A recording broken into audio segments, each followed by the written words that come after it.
Alstom, les représentants du gouvernement se retrouvent à l'Élysée. Alors que la plupart des acteurs présents s'accordent pour assortir la vente de conditions, Emmanuel Macron, alors secrétaire adjoint à l'Élysée, milite pour General Electric sans condition. Son argument, nous ne sommes pas légitimes pour intervenir. Nous ne sommes pas dans une économie dirigée. On n'est pas le Venezuela. Le lendemain, François Hollande se félicite de l'accord conclu. Ce qui a été obtenu est un progrès pour la France et vient conclure une négociation qui a été particulièrement bien conduite, sous mon autorité, par le gouvernement et par les ministres concernés, et notamment Arnaud Montebourg. Bonne chance, Manu. 2 mois plus tard, Emmanuel Macron remplace Arnaud Montebourg au ministère de l'économie, en charge du dossier Alstom. La nationalisation partielle impulsée par Arnaud Montebourg s'envole avec lui. Alstom semble désormais libre de revendre entièrement ses activités du secteur énergie. Quelles pourraient être les conséquences de ce rachat? Depuis 50 ans, la France a fait le pari du nucléaire. Aujourd'hui, nous avons 58 réacteurs qui produisent 75% de notre énergie nationale. Ces centrales représentent donc les 3/4 de notre production électrique. Chacun de ces réacteurs est composé de 2 parties. La première est le réacteur nucléaire, conçu par Areva, qui est la partie soumise à la radioactivité. La deuxième est la partie dite conventionnelle, fabriquée par Alstom, composée de la fameuse turbine Arabelle. Ces centrales sont exploitées par EDF.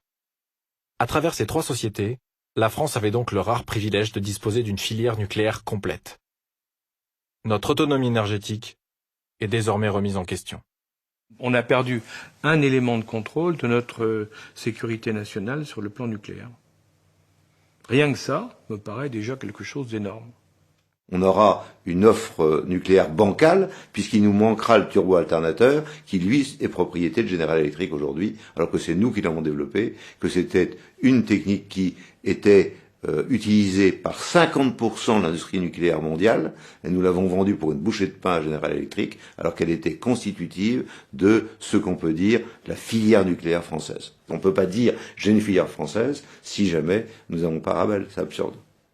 Indirectement, ça va poser des problèmes à l'exportation. C'est-à-dire qu'à partir du moment où nous allons être en situation de vendre des centrales nucléaires clés en main à l'étranger, eh bien que vont nous dire les clients en disant peut-être qu'une partie du savoir-faire est français, une grande partie du savoir-faire est français. Mais dans votre système, là, vous nous proposez des turbines Alstom. Or, Alstom est entre des mains américaines. Quelle garantie avons-nous, Chinois, quelle garantie avons-nous, Russes, pour prendre un exemple, d'avoir demain des pièces de rechange, des études de modernisation pour augmenter la durée de vie de nos turbines, qui nous dit que les Américains ne refuseront pas de les livrer.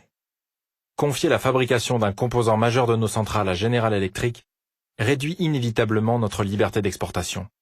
Durant son bras de fer avec Patrick Cron, Arnaud Montebourg lançait déjà l'alerte.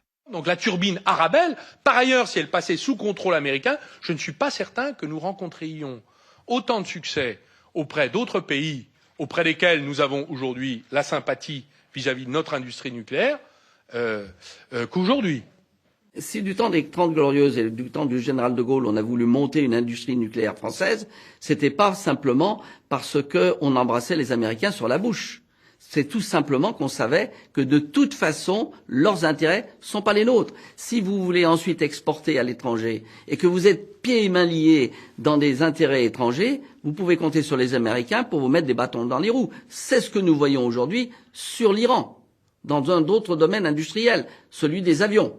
Donc tout cela montre que si vous commencez à laisser passer sous des mains étrangères avec des objectifs de politique et de stratégie d'influence, voire même d'impérialisme américain, eh bien là vous perdez effectivement le contrôle d'une partie de votre indépendance. Une indépendance déjà mise à rude épreuve. Février 2016, le groupe américain souhaite renégocier des contrats avec EDF. Pour faire pression, il stoppe la maintenance des centrales françaises. Jean-Bernard Lévy, PDG d'EDF, déclare que cet arrêt a imposé des mesures de sécurité exceptionnelles, dépassant les plans de secours habituels. Si le groupe américain est capable d'un tel chantage pour une simple renégociation de contrat, qu'en sera-t-il demain en cas de différend politique avec les États-Unis ? Et il n'y a qu'à Belfort qu'on fabrique la turbine Arabelle. Alors des garanties verbales ont été données par les dirigeants de General Electric. Mais à ma connaissance, il n'y a pas de garantie écrite du gouvernement américain. Il y a ceux qui vous disent il faut qu'on mette en place de nouvelles turbines capables, qui soient purement françaises. C'est pas possible, on est raisonnable, ça coûterait trop cher, donc c'est cuit. Hein. Et les autres qui disent ça veut dire qu'il faudra qu'on se mette d'accord avec les Américains, mais ça veut dire qu'on devient des vassals. Par ailleurs, Alstom Énergie avait un rôle absolument fondamental aussi dans le développement des énergies renouvelables, avec des compétences très importantes sur l'hydraulique, qui est la première source d'électricité renouvelable de France, sur l'éolien offshore notamment. Laisser partir Alstom, ça veut dire perdre une capacité française extrêmement importante dans la compétition mondiale qu'il y a sur les énergies renouvelables. Donc c'est pas seulement le problème du nucléaire qui est posé avec la vente d'Alstom à General Electric, c'est aussi la capacité de la France à porter une offre industrielle compétitive dans le domaine des énergies renouvelables. Autre conséquence